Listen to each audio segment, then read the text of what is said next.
বাংলাদেশের গ্রাম, নদী আর মাটির সাথে জড়িয়ে আছে এক সোনালী ইতিহাস, পাট।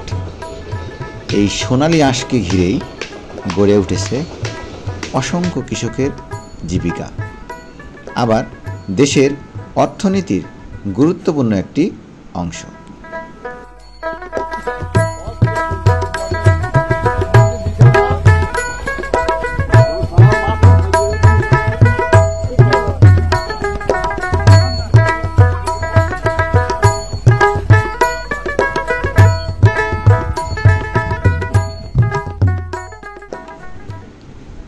পাট চাষ শুধু একটা ফসল নয়, এটা একটা পূর্ণাঙ্গ জীবনযাত্রা। জমি প্রস্তুত করা থেকে শুরু করে বীজ বপন, পরিচর্যা আর ফসল কাটা, প্রতিটি ধাপে আছে ঘাম আর শ্রম।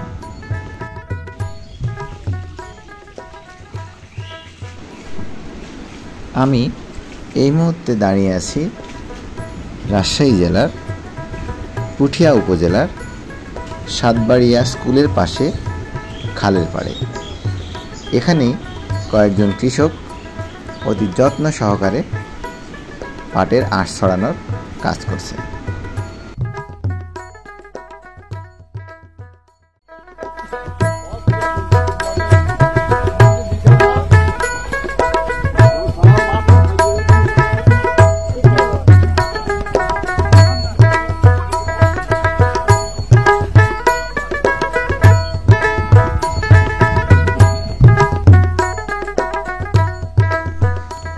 রাজশাহী জেলার পুঠিয়া উপজেলা এবং নাটোর, পাবনা, সিরাজগঞ্জ এ সমস্ত এলাকার কৃষকেরা পাটের আঁশ ছড়ানোর কাজে একটু ভিন্নতা প্রদর্শন করে।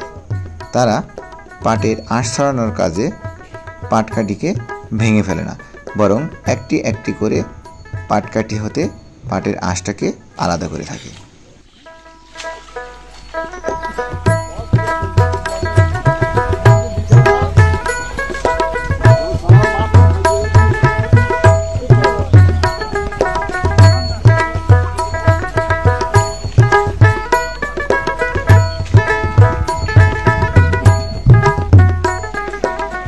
অন্যদিকে রাজশাহী, নওগাঁ এবং বগুড়া অঞ্চলের কৃষকেরা একটু ভিন্ন পদ্ধতিতে পাটের আঁশ ছড়ানোর কাজ করে থাকে।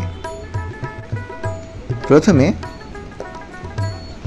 পাটের গোড়ার অংশে ছোট্ট একটি হাতল দিয়ে পিটানো হয় এবং সে অংশ নরম হলে পাটের গোড়ার অংশের পাটকাঠিকে ভেঙে ফেলা হয় এবং গোড়ার অংশের পাটকাঠিগুলোকে বের করা হয় এবং খুব যত্ন সহকারে অতি দ্রুততার সাথে এই পাটকাঠিগুলো আলাদা করা হয়। পাটের গোড়ার অংশ পরিষ্কার হওয়ার পর গোড়ার অংশের পাটকে হাতের সাথে পেঁচানো হয় এবং আগার অংশকে পানির উপর রাখা হয় এবং দুই হাত দিয়ে অতি কৌশলে সামনের অংশকে ঠেলা হয় এবং অতি দ্রুত তার সাথে এই পাটগুলো পাটকাঠি থেকে আলাদা হয়ে যায়।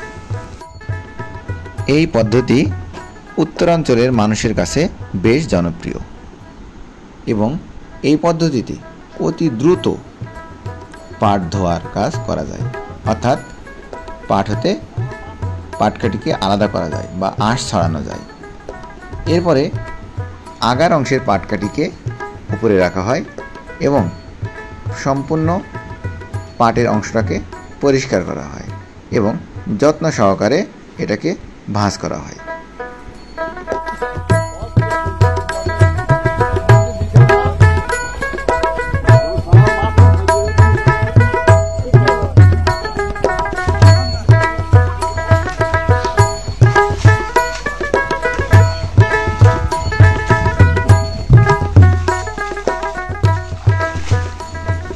নদীর ধারে কৃষকরা যখন পাটের খোসা ছাড়িয়ে সোনালি আঁশ বের করেন তখন মনে হয় এ যেন বাংলার প্রকৃতির এক অপূর্ব সৃষ্টি। এখান থেকেই জন্ম হয় দড়ি, বস্তা, ব্যাগ সহ অসংখ্য দরকারি জিনিসের।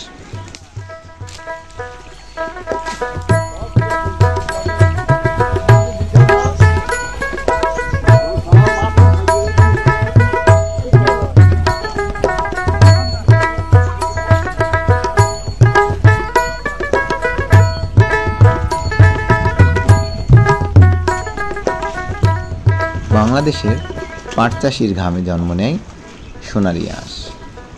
তাদের পরিশ্রম শুধু একটি ফসল নয়, এটি আমাদের ইতিহাস, ঐতিহ্য আর ভবিষ্যৎ।